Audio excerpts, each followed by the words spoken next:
کہتے کہ مہندی کی رسم میں بھائی یا بہن کو، میری بیٹی مہندی دلہن کو تو لگائیں، اس کے بھائی یا خاوند کو لگانا تو منع ہے۔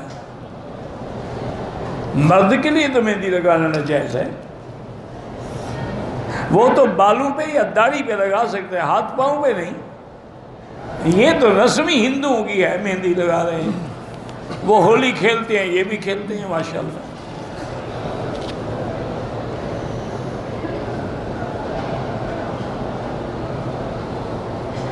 مدینہ منورہ میں جو عورتیں درود شریف پڑھاتی ہیں ہر دانے پر تسبیح کے، وہ اولاد کے لیے پڑھاتی ہیں، اللہ اعلم، مجھے نہیں پتا وہ کیا کرتی ہیں۔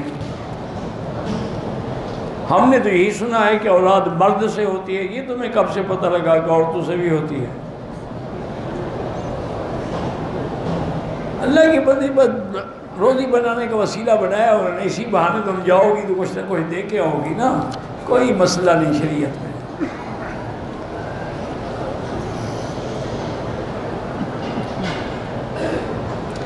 عمرہ کرنے کے لیے عورت جو ہے اپنی بالوں کو پن لگا سکتی ہے، ہاں لگا سکتی ہے، کوئی بات نہیں، تاکہ اڑے نہیں، کھلے نہیں۔ اسی لیے وہ سفید کپڑا باندھ لیتی ہیں نا، وہ احرام نہیں ہوتا، وہ بالوں کو چھپانے کے لیے ہوتا ہے بس۔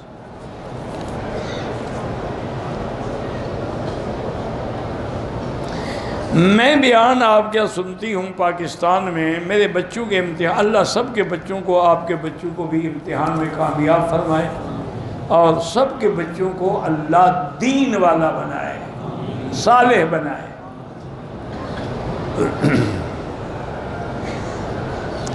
ہمارے کفیل مکہ کا ہے، ملک سے آئے، احرام نہیں باندھتے، بعد میں حدود سے باہر نکل کے احرام باندھ کے عمرہ کرتے ہیں، بالکل جناب دم ہے۔ ایک بکری آپ نے دینی ہے، سستا یا کمزور نہ تلاش کرو، اچھا دو۔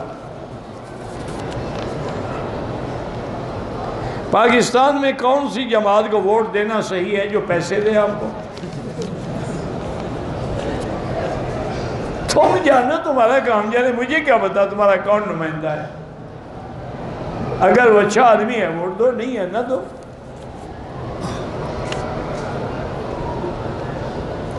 ہم پاکستانی فوج ملازم ہیں، تنخواہ سے پیسے کاٹے جاتے ہیں، وہ آپ کے لیے جائز ہے، وہ منافع بھی ملتا ہے، وہ ٹھیک ہے۔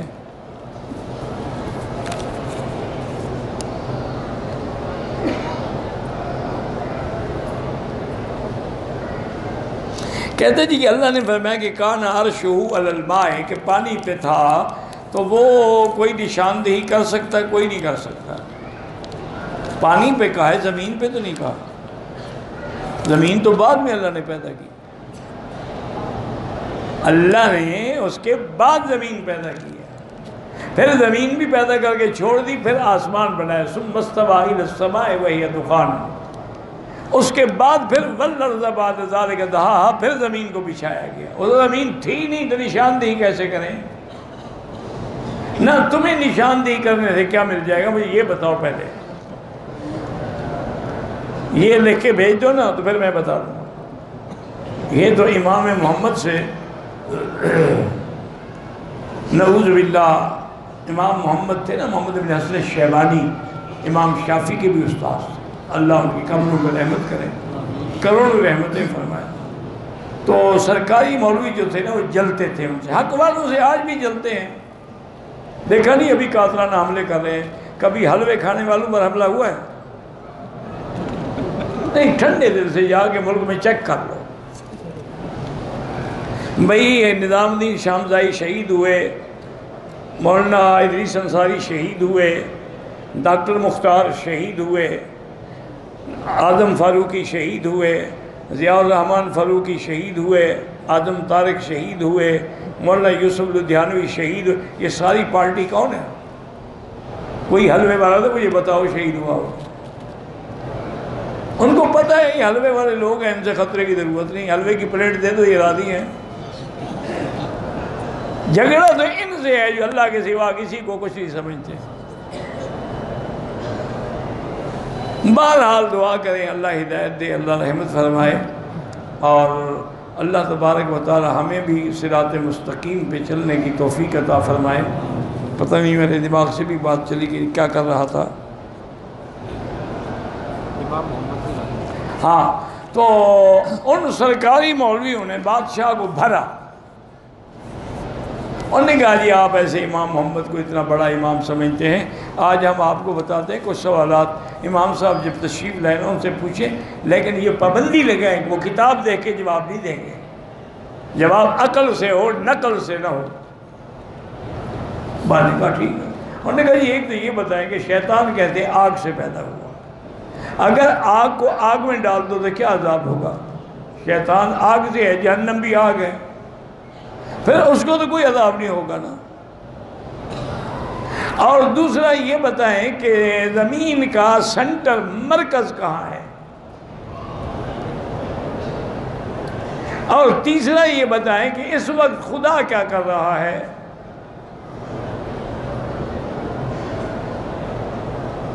امام صاحب جب تشریف لائے بادشاہ کی دربار میں، دیکھا کہ آج کچھ دربار کا رنگ ڈھنگ بدلا ہوا ہے اور بادشاہ کی نظریں بھی کچھ بدلی ہوئی ہیں۔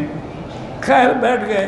بادشاہ نے کہا کہ ہم نے آپ سے کچھ سوالات کرنے ہیں، لیکن جواب آپ نے یہیں بیٹھے ہوئے دینا ہے۔ اور عقل فرمایا ہاں جی بالکل سوال کریں۔ انہوں نے کہا جی یہ بتائیں کہ زمین کا سنٹر جو ہے نا بالکل نقطہ مرکزی وہ کہاں ہے؟ آپ کے ہاتھ میں آسا تھا نا، تو آسا رکھ، فرمایا یہاں ہے۔ وہی زمین پہ آسا رکھ دیا، کہا یہ ہے سنٹر۔ بادشاہ نے کہا کیا مطلب؟ انہوں نے کہا پیمائش کروا لو، یہی جگہ سنٹر ہے، تم پیمائش کرواؤ۔ بادشاہ نے دیکھا مولویوں کو کہ جناب ساری دنیا کے پٹواری بلاؤ تو پیمائش نہیں کر سکتے۔ انہوں نے کہا چلو جی یہ مسئلہ تو حل ہو گیا۔ اب یہ بتائیں کہ شیطان آگ سے ہے؟ انہوں نے کہا جی آگ سے۔ تو آگ کو آگ میں ڈالنے سے کیا عذاب ہوگا؟ انہوں نے فرمایا حضرت مٹی کا ایک ڈیلا مجھے منگوا دے، میں جواب بعد میں دوں گا۔ بادشاہ نے آرڈر کیا، 2 منٹ کی بات تھی، مٹی کا ڈیلا آ گیا تو اٹھا کے مارا جو ساتھ وزیر بیٹھا ہوا تھا نا اس کو۔ انہوں نے حضرت یہ کیا کر رہے ہیں؟ انہوں نے کہا تو مٹی سے پیدا ہوا، میں نے مٹی ماری ہے، تکلیف کیوں ہوئی آپ کو؟ آدم مٹی سے پیدا ہوا ہے تو اس کی اولاد ہو، میں نے بھی مٹی ماری ہے۔ بادشاہ نے کہا ہاں جی سمجھ۔ نے کہا حضرت آگ سے بڑی آگ بھی ہوتی ہے، جب اللہ عذاب دیں گے تو وہ عذاب ہوگا۔ انہوں نے کہا جی ہمارا ایک سوال باقی رہ گیا ہے، یہ بتائیں کہ اس وقت خدا کیا کر رہا ہے؟ تو امام صاحب نے انہوں نے کہا بادشاہ سلامت، پہلے سوال تھے بندوں کے بارے میں، یہ ہے خدا کے بارے میں۔ اس کا جواب میں تب دوں گا کہ آپ کرسی چھوڑ کے میری کرسی پہ آ جائیں، مجھے اپنی کرسی پہ بٹھائیں، میں اونچے مقام پہ بیٹھ کے خدا کے بارے میں بات کر سکتا ہوں۔ بادشاہ نے کہا ٹھیک ہے۔ بادشاہ اٹھ کے آ گیا، اوپر چلے گئے، فرمایا پوچھو کیا پوچھنا ہے؟ انہوں نے کہا خدا کیا کرے گا؟ یہی تو کر رہا ہے کہ بادشاہ کو اتار دیا، فقیر کو بٹھا دیا۔